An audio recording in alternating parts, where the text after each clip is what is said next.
Assalamualaikum warahmatullahi wabarakatuh. Selamat siang kawan Eva. Senang sekali saya Dewi Cahyandari pada hari ini bertugas menjadi host podcast Eva UB.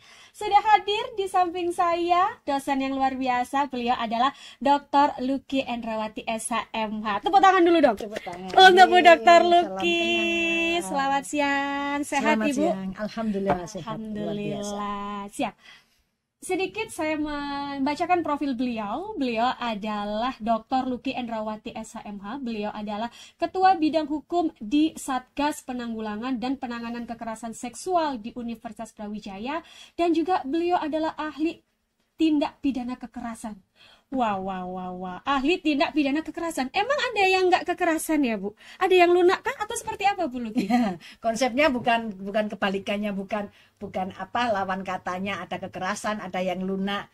Tapi yang sering dilakukan pada apa itu istilahnya di setiap kejahatan itu memang yang istilahnya dari segi kuantitas itu adalah penggunaan kekerasan. Ada juga yang tidak menggunakan kekerasan, misalnya terkait dengan apa tindak pidana pencurian yang ya nggak korban nggak sadar ketika barang atau apa yang dimiliki itu kemudian diambil oleh orang lain tidak menggunakan kekerasan. Ada juga yang misalnya tindak pidana penipuan, itu kan apa istilahnya tidak menggunakan kata-kata atau rangkaian perbuatan kekerasan. Itu hal yang istilahnya di luar dari apa cara melakukan kejahatan, di luar cara kekerasan. Siap. Iya, memang kalau Bu Dokter lagi bilang tindak pidana kekerasan, ini kalau kekerasan kan pikiran kita jadi traveling gitu ya, kawan Eva ya, dan itu cocok dengan pembahasan kita di hari ini.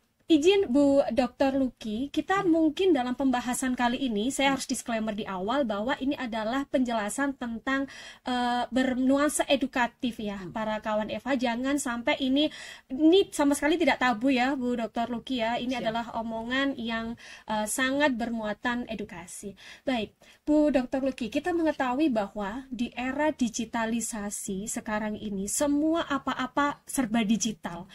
Semuanya digital, tanda tangan aja ada yang elektronik, Bu Dokter Lucky ya. Siap. Saya ingin dicerahkan ya oleh Bu Dokter Lucky terkait dengan digitalisasi ini. Kira-kira di era digitalisasi ini ada tindak pidana apa ya Bu Lucky yang bisa terjadi, yang mungkin terjadi, yang mungkin kawan FH bisa jadi korbannya, atau jangan-jangan dan jangan sampai menjadi pelakunya. Nah, mungkin Bu Dokter Lucky bisa menjelaskan kira-kira di era digitalisasi ini ada potensi-potensi tindak pidana apa? Silahkan Ibu. Iya, era digitalisasi memang tidak bisa kita tolak, tidak bisa kita hindari ya, mau tidak mau, suka tidak suka, kita masuk ke dalam lingkaran itu. Tapi yang perlu untuk kita waspadai adalah adanya kemungkinan atau adanya peluang untuk melakukan kejahatan. Nah, kalau berbicara tentang kejahatan pasti tidak ada akhirnya, pasti berlanjut terus ketika kita terlibat di dalamnya membahas sebuah fenomena kejahatan melalui media sosial, melalui ITE, melalui apa itu istilahnya bentuk-bentuk secara digital yang Bu Dewi kemukakan tadi. Jadi terkait dengan apa itu namanya kejahatan di era digital memang semakin marak. Fenomenanya itu diawali ketika kita di tahun 2020 itu kita ada yang namanya musibah musibah dunia terkait wabah COVID. Lah, dengan adanya wabah COVID maka mengharuskan kita berdiam diri, istilahnya berdiam diri tapi dengan berbagai aktivitas. Nah, peluang ini yang kemudian menjadikan ketika hubungan antar manusia itu tidak dilakukan secara bijak. Artinya ada pihak-pihak yang namanya kejahatan itu kan terjadi ketika ada fenomena-fenomena yang lemah, ada peristiwa atau aturan regulasi yang lemah sehingga tindak pidana atau kejahatan ini terjadi. Misalkan saja terkait dengan hubungan antara manusia dengan manusia, saling mengirimkan gambar, saling mengirimkan foto, saling mengirimkan informasi melalui ITE, melalui transaksi elektronik, melalui media informasi elektronik dan sebagainya. Lah, ini kemudian kirim mengirim atau saling menerima gambar-gambar atau video atau informasi melalui ITE inilah kemudian menjadi entry point di mana kejahatan itu dimulai. Oke. Seperti itu. Baik, menarik Bu Dr. Luki. Tadi Bu Dr. Luki mengatakan bahwa di era digitalisasi ini ada loh yang namanya potensi kejahatan gitu ya Bu Dr. Benar. Luki. Mengirim gambar, mengirim foto, bukankah itu biasa ya Bu Dr. Luki? Kita tuh Iya. mengirim gambar. Sekarang apa-apa kalau anak zaman sekarang ini para Gen Z biasanya pap dong, di mana pap gitu ya, Iya, kirim benar. gambar, kita selfie itu. Iya. Apakah sebahaya itu ya Bu Luki ya? Monggo. Sebenarnya kalau kita istilahnya terkait ekspresi manusia itu kan memang hak asasi setiap orang. Karena apa? Setiap orang mempunyai hak untuk mengekspresikan apa yang dilakukan, apa yang akan dilakukan, dan apa yang menunjukkan deskripsi peristiwa. Tapi yang satu hal yang harus kita waspadai ketika kirim mengirim gambar seperti tadi yang dikatakan oleh Bu Dewi. Saya mau ngepap ya Bu ya, istilahnya sekarang nih gue di depan kampus C nih. Ini bagus nih pemandangannya, ngepap misalnya terkait dengan apa itu namanya peristiwa dia bertemu dengan seseorang. Padahal ngepap itu kan sudah biasa, tapi kemudian dilihat dari sejarahnya dia ketemu dengan seseorang ini pada saat jam kuliah. Nah itu kan pasti menimbulkan reaksi ya dari para istilahnya netizen ketika yang bener aja lu pacaran di gedung kuliah di depan gedung C ketika ini jam kuliah, yang bener aja. Emangnya dosen lu kagak tahu dan sebagainya. Gampang aja, dosen gue sih sekarang era digital ya, presensi gue sih digital aja di siang dan sebagainya. Emang gue pikirin dan sebagainya. Lah ini hal-hal yang sering lumrah kita alami ketika di komunitas terkecil di mahasiswa itu ada penyimpangan terhadap penggunaan teknologi seperti ini. Dan loh Bu, itu kan nggak apa-apa ekspresi ketika bangga punya cowok, dan kemudian istilahnya generasi sekarang itu harus dipublish ketika ada cowok dan sebagainya. Agar apa? Agar ya semua orang tahu kalau saya sudah punya cowok dan sebagainya. Itu kan hal yang biasa, hal yang wajar. Ya enggak apa-apa mengekspresikan seperti itu, tapi kan juga kita harus melihat situasi apa, waktunya apa, kondisinya seperti apa, dan itu nanti yang kemudian dimungkinkan untuk tanda petik dimanipulasi oleh orang lain sehingga timbullah kejahatan. Kok bisa? Contoh kecilnya tadi ngepap. Ini ada peristiwa yang masih semingguan ini Bu. Ada peristiwa seorang anak SMA umur 15 tahun. Dia berkenalan lewat media sosial yang namanya Bumble. Nah, media ya cari teman lah, mungkin teman luring itu apa ya, sekarang lebih teman luring itu sudah nggak menarik lagi ya, membosankan karena apa, wajahnya itu aja, nggak ada. Kalau pakai ini ada filter Bu Luki. Ada filter yang aslinya nggak glowing jadi super glowing dan sebagainya. Nah kenalan lah lewat media yang namanya Bumble seperti biasa, kemudian pertemanan terjadi dan sebagainya, beralihlah ke media Telegram. Nah, di media Telegram itu dia mulai istilahnya menggunakan pap-pap tadi ketika hai kamu cantik, hai kamu manis dan sebagainya. Kirim-kiriman gambar. Kirim gambar dong, masa aku hanya melihat foto profilmu dan sebagainya. Lah, kemudian keinginan-keinginan ini atau pujian-pujian semacam ini membuat kita terlena. Iya apa saya benar cantik nih? Masa sih saya dikatakan cantik? Lah, ini istilahnya GR duluan ya, gede dan sebagainya GR-nya. Nah, kemudian karena itu tadi istilahnya dipuja karena kecantikannya, akhirnya membuat seseorang itu terlena. Kan hal yang umum yang alami ya, karena sifat manusia, karena dipuja menjadi istilahnya menuruti apa yang diinginkan oleh pelaku. Ada rasa percaya diri ya Bu Dr. Rasa percaya diri, untuk ada pengakuan. Siap. Validasi kalau kata anak zaman sekarang. Validasi bahwasanya saya cantik loh. Kata dia saya cantik nih saya gitu cantik ya. loh. Ya. Lah, kemudian karena sudah dituruti kemudian dia ngelunjak minta lebih. kamu kalau pakai kerudung seperti itu nggak keren, nggak modis. Coba sih Dicopot kerudungnya yang gitu. iya modanya yang maaf telinganya kelihatan sedikit atau gimana. Lah, kemudian permintaan itu terus menerus sehingga membuat orang lain korban ini terlena dan akhirnya menuruti apa yang dimintakan. Nah, dalam kerangka ini kita jangan sampai terlena juga ketika apakah ini merupakan kejahatan, Bu? Ya kita lihat dulu. Lah, apakah ini dengan persetujuan tanda petik? Tadi kan kamu cantik, kamu mau dong melihatkan kecantikanmu ke aku sehingga ngirim video dan gambar dan sebagainya. Apakah ini persetujuan? Persetujuan iya. Tapi persetujuan istilahnya halnya atau objeknya itu dibenarkan nggak secara hukum. Istilahnya kalau saya meminjam istilah perdata itu kausanya itu atau objeknya itu halal apa enggak. Siap. Ya. Oke. Mungkin sebelum ke sana Bu Dr. Lucky yang kawan-kawan FH ini perlu kembali di reminder, perlu kembali dicerahkan begitu Bu Dr. Lucky. Tadi ada kirim-kiriman gambar. Itu sangat mungkin sekali ya Bu Dr. Lucky untuk kita ini sekarang mudah untuk kirim-kiriman gambar.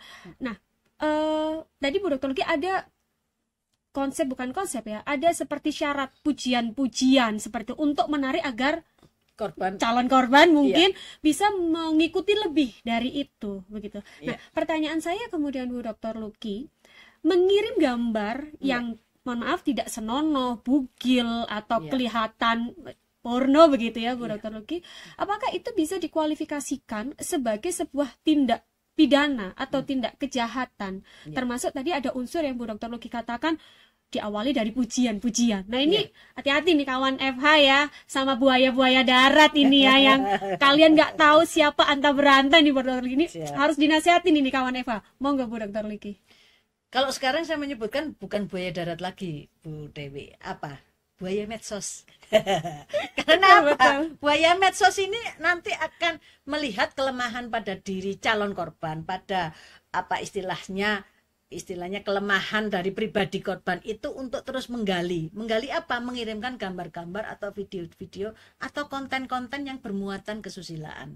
Jadi kalau dalam istilah pidananya itu terkait dengan kan kalau kita orang hukum ya, mungkin ini kawan FH itu tidak hanya nanti ke komunitas FH tapi mungkin juga di luar ya, bahwasanya di istilah secara undang-undang itu istilahnya ada muatan kesusilaan dan pornografi.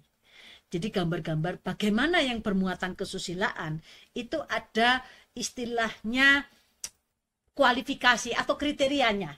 Apa sih yang kesusilaan? Kesusilaan itu dilihat dari orang lain itu jijik, risih, nggak sopan, nggak etis, dan istilahnya antara penempatan dengan peruntukannya itu berbeda. Beda lagi kalau misalnya Bu, orang yang senam atau orang yang berenang itu berarti porno Bu lah, tapi peruntukannya kan untuk senam ya, untuk olahraga untuk ya, olahraga, untuk renang, bukan untuk konsumsi di perkuliahan atau di tempat-tempat publik yang itu membutuhkan kesopanan.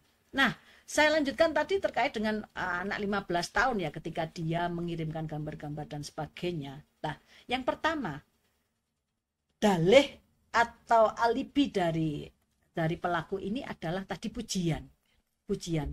Dalih yang kedua, kan si korban ini setuju kalau mengirimkan gambarnya. Dengan kata lain, dengan persetujuan ini berarti boleh.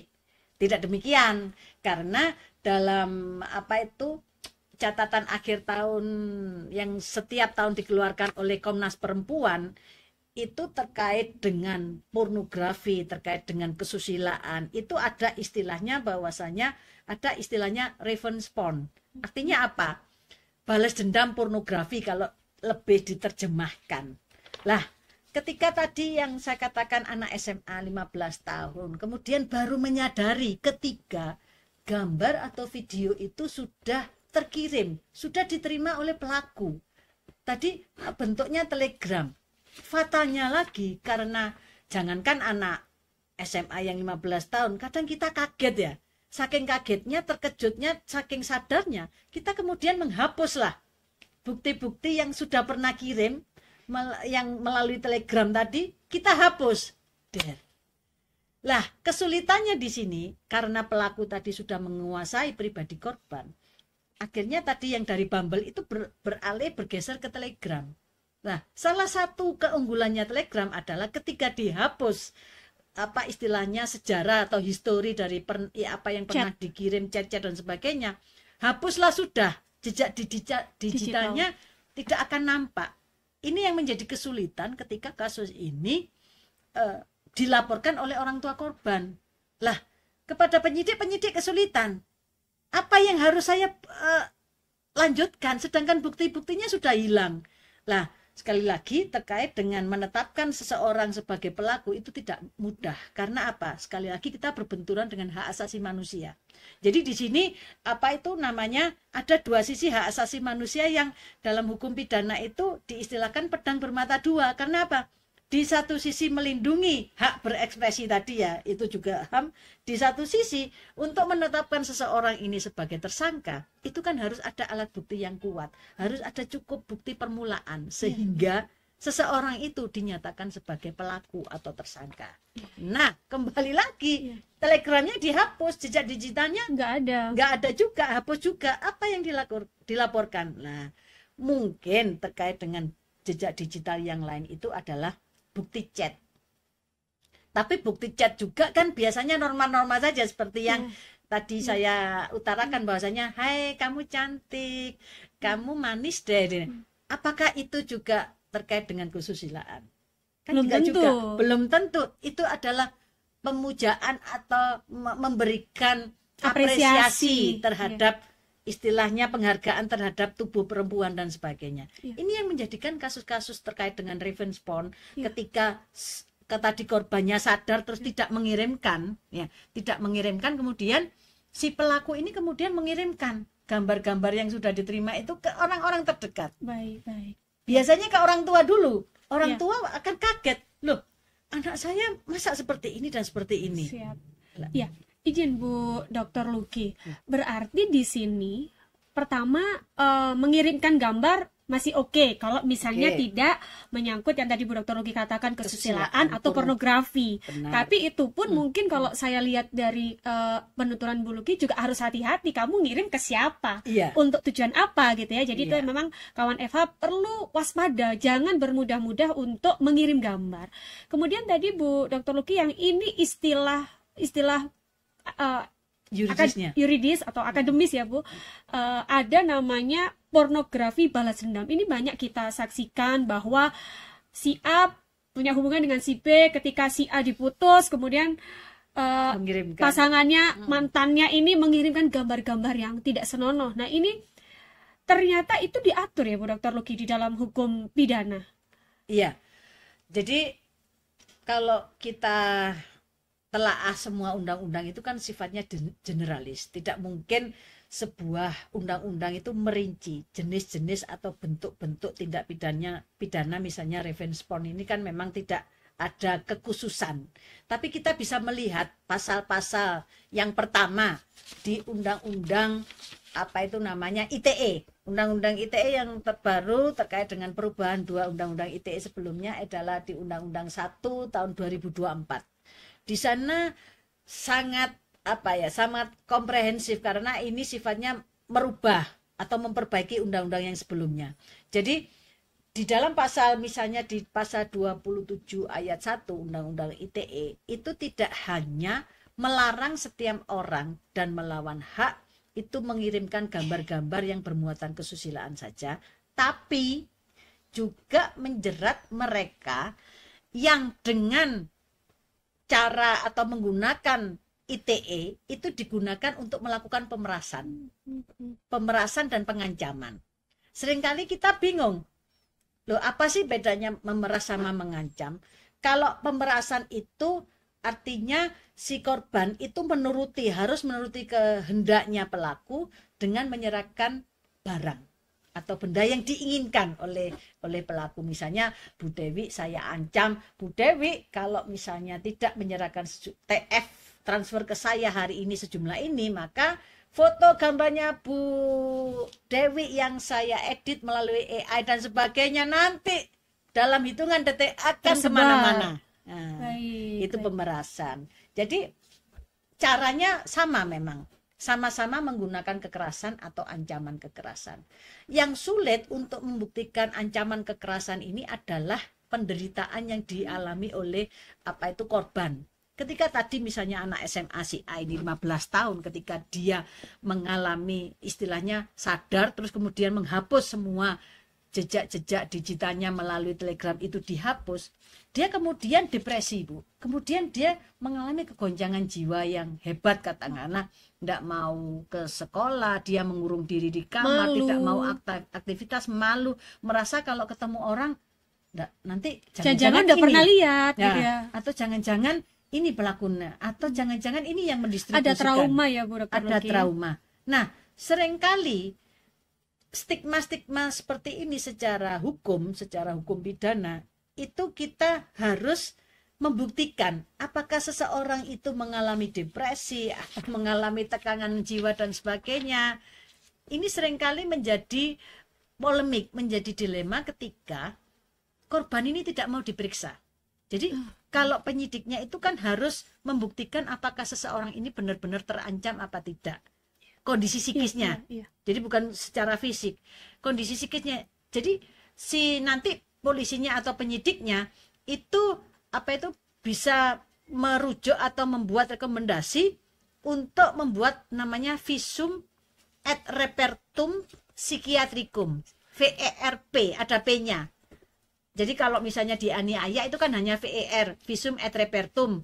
Tapi kalau psikiatrikum itu berusaha untuk nanti ahli kejiwaan membuktikan, menuliskan keterangan bahwasanya apakah si A ini benar-benar pada posisi dia mengalami kegoncangan jiwa. Ada trauma gitu ya, Bu Dokter? Ada trauma yang tidak bisa diperbaiki, ada apa istilahnya trauma yang harus di assessment dan sebagainya. Dan ini membutuhkan proses yang agak panjang ya. Karena apa? Karena ya istilahnya apa itu istilahnya? Ini kan harus dibuat oleh ahli jiwa. Iya. Sedangkan ahli jiwa sendiri kan ada keterbatasan, ada keterbatasan SDM jumlahnya, dan kemudian nanti prakteknya di mana itu kan menjadi harus masalah juga, Bu Dokter menjadi Luki. masalah. Oke, baik. Ini menarik sekali, Bu Dokter Luki. Iya. Artinya pertama digitalisasi itu sudah tidak mungkin kita melepaskan diri, tidak mungkin kita hindari. Ternyata juga ada potensi kejahatan yang bisa terjadi. Kemudian Bu Dokter Luki, yang membuat saya penasaran adalah ini untuk mungkin yang menonton video ini mereka tidak tahu dan sudah terlanjur gitu. Iya. Sudah terlanjur. Loh, aku sudah kirim. Ini pasti Bu Dokter Luki pasti ada yang menonton juga, kawan Eva. Apa yang bisa mereka lakukan gitu. Nanti setelah Bu Dokter Luki menjawab, nanti kita baru ngomongin ancaman hukuman bagi para pelaku agar para pelaku ini jangan main-main gitu. Monggo, apa yang bisa dilakukan para korban, Bu Dokter Luki? Mengingat tadi Bu Dokter Luki mengatakan prosesnya panjang, butuh support system. Kalau saya bilang butuh support system dari keluarga, kemudian kawan terdekat, kemudian dari tadi person in charge yang misalnya kejiwaan dan lain sebagainya. Monggo, Bu. Jadi begini, ada kekhususan ya terkait dengan kejahatan seksual melalui ITE ini. Kekhususannya apa? Kejahatan ini mempunyai pola dilakukan, lebih banyak dilakukan menurut hasil penelitian dan laporan dari Komnas Perempuan, itu dilakukan oleh orang-orang terdekat dan orang-orang kepercayaan. Misalnya kalau kawan Eva itu biasanya kuliah, kamu kenapa kok kuliahnya duduknya 6 ini berkelompok kemana-mana, satu circle lah istilahnya, satu circle lah. Karena apa? Banyak juga kasus-kasus yang saya dampingi juga. Kebetulan saya juga di Satgas penanggulangan dan penanganan kekerasan seksual di UB ya. Hampir kalau di Satgas hampir 70% itu rata-rata adalah satu circle. Artinya apa? Mereka memandang pertemanan itu hal yang biasa. Maaf, saling memeluk, saling memeluk, mereka berdalih kan butuh istilahnya kehangatan, butuh seorang korban itu butuh untuk teman dan sebagainya. Kalau sekarang tuh kata anak physical touch gitu ya. Physical touch apapun namanya lah, butuh kehangatan, butuh dipeluk, butuh ditemani sampai dini hari, butuh dicium, itu kan menunjukkan bahwasanya ini yang namanya korban sudah jatuh bukan tertimpa tangga lagi, tertimpa beton. Artinya apa? Kalau tangga kan mungkin bisa diangkat, beton itu butuhnya. Iya. Itu. Jadi apa ya, kalau di apa istilahnya di ranking gitu ya. Ranking pertama itu calon pelaku itu berasal dari orang terdekat, satu circle, satu sahabat. Karena apa? Tanda petik mereka sudah dapat kepercayaan. Sehingga menggunakan ya, trustnya itu disalahgunakan sehingga menjadikan seolah-olah dia berkuasa atau boleh-boleh saja yang saya katakan tadi, persetujuan tadi. Ini yang menyebabkan apa itu kasus-kasus seperti apa Ravenspon tadi itu bukan dianggap sebagai kejahatan, itu hal yang lumrah. Masa saya mau diputus sepihak misalnya gitu dalam hal apa hubungan pacaran, saya nggak terima dong. Dulu baik-baik saja, kenapa kamu sekarang memutus sepihak? Kenapa kamu tidak mau mengirimkan gambar-gambar atau foto-foto yang dulu pernah kita lakukan bersama? Itu kan nostalgia, itu kan arti cinta kita misalnya dikemas seperti itu. Artinya memang ada unsur pemerasan, pengancaman. Aku sebarin nih fotomu, gambar-gambar kita dulu kalau kamu nggak mau balik sama aku. Nah ini banyak sekali Bu Dr. Lucky di masyarakat. Jadi dalam video ini juga Bu Dr. Lucky secara tersirat berpesan jangan bermudah-mudah. Tadi Bu Dr. Lucky mengatakan bahwa orang terdekat kita tuh adalah orang calon pelaku begitu ya. Kita jangan gampang percaya begitu ya Bu Dr. Lucky. Kemudian terkait dengan pelaku Bu Dr. Lucky. Apa yang bisa dikenakan kepada pelaku? Bagaimana hukum pidana mengatur sanksi pidana bagi para pelaku? Iya. Jadi kalau apa itu istilahnya, kalau kita sebagai penyidik itu kan harus bisa, apalagi kawan FH ya, yang kalau di podcast itu atau yang di IG itu of course harus memahami mana pasal yang bisa diterapkan atau undang-undang mana yang bisa diterapkan. Itu memang ada sekitar 3-4 aturan yang mengatur tentang apa ini namanya kesusilaan atau pornografi ini. Satu, pastilah kita tetap yang namanya KUHP, Kitab Undang-Undang Hukum Pidana. Itu pastilah berlaku untuk generalisnya. Kemudian yang kedua terkait dengan undang-undang pornografi. Perlu saya tekankan di sini Bu Dewi ya. Mungkin kawan Eva masih ingat kasus yang apa itu kapan sudah agak lama di Surabaya terkait dengan fetis. Ya. Sebenarnya pornografi itu boleh apa enggak? Boleh. Pornografi itu boleh asalkan tidak diupload, tidak disebarluaskan kepada khalayak publik. Pornografi boleh, ya maaf, ini jadinya nanti sekali lagi tadi Bu Dewi sudah menyampaikan ya, ini dalam kerangka edukasi dan sebagainya. Kita mandi itu termasuk porno, gitu loh. Mandi di sungai, berenang di laut itu termasuk porno. Tapi itu kan gak dipublish, tidak disebarluaskan, tidak ditransmisikan, tidak didistribusikan untuk istilahnya konsumsi sendiri. Boleh.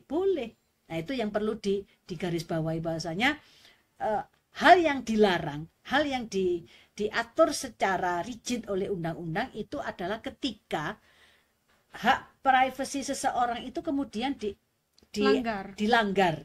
Itu yang menjadikan dilarangnya.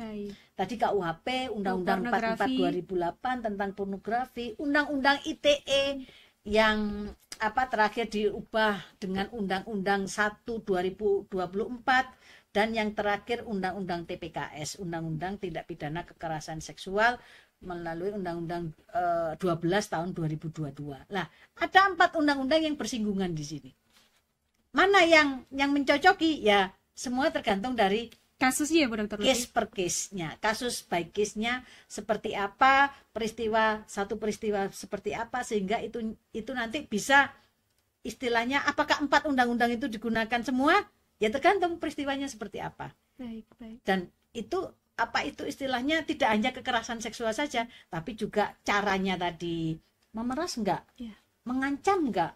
kemudian itu dipublish di umum nggak, kemudian alat atau yang digunakan melalui ITE apa enggak dan sebagainya. Itu begitu kompleks ya ketika Tergantung kita kasusnya Bu Dr. Luki tergantung kasus, Baik. kemudian niat jahatnya seperti apa. harus bisa diungkapkan. Siap. Ya, seperti itu. Terakhir Bu Dr. Luki terkait pesan-pesan dari Bu Dr. Luki juga sekaligus Bu Dr. Luki sebagai salah satu satgas di di Universitas Brawijaya. Iya. Pesan-pesan untuk kawan Eva, apa yang bisa mereka lakukan dan bagaimana cara mencegahnya? Silahkan. Ya, yang pertama untuk kawan FH ya terutama, bijaklah untuk menggunakan Media teknologi media sosial terutama. Bijaklah menggunakan media sosial. Kita itu istilahnya masuk ke media sosial, berarti kita istilahnya tahu resiko-resiko yang harus kita lalui, kemudian nanti penyalahgunaannya seperti, kita harus siapkan itu dulu. Jadi kita ketika berselancar di media sosial, kuatkan istilahnya resiko yang hendak kita alami. Karena bagaimanapun juga media sosial itu istilahnya tidak mengenal batas waktu, tempat dan sebagainya. Itu yang pertama. Yang kedua, kepada kawan FH, selain kita bijak bermedia sosial, kita harus lebih mensosialisasikan. Karena bagaimanapun juga kawan-kawan kita yang di luar FH itu sangat butuh edukasi, sangat butuh pencerahan terkait dengan norma-norma yang ada dalam sebuah peraturan perundang-undangan. Jadi kalau bisa saya saya simpulkan, kita harus lebih berhati-hati dan waspada dalam menggunakan media sosial. Itu dari saya. Baik, terima kasih. Terima kasih Bu Dr. Luki. Menarik sekali kawan Eva, pembahasannya sangat gengsi sekali. Bu Dr. Luki berpesan banyak kepada kita untuk bijak dalam menggunakan media sosial, jangan sembarangan mengirim foto, kemudian hati-hati dalam bersikap. Begitu Bu Dr. Luki. Terima kasih Bu Dr. Luki atas waktu dan ilmu yang sangat luar biasa. Semoga apa yang disampaikan oleh Bu Dr. Luki bisa bermanfaat untuk kawan Eva, dan jangan sampai ketinggalan video-video podcast Eva UB di YouTube Eva UB. Selamat siang, terima kasih.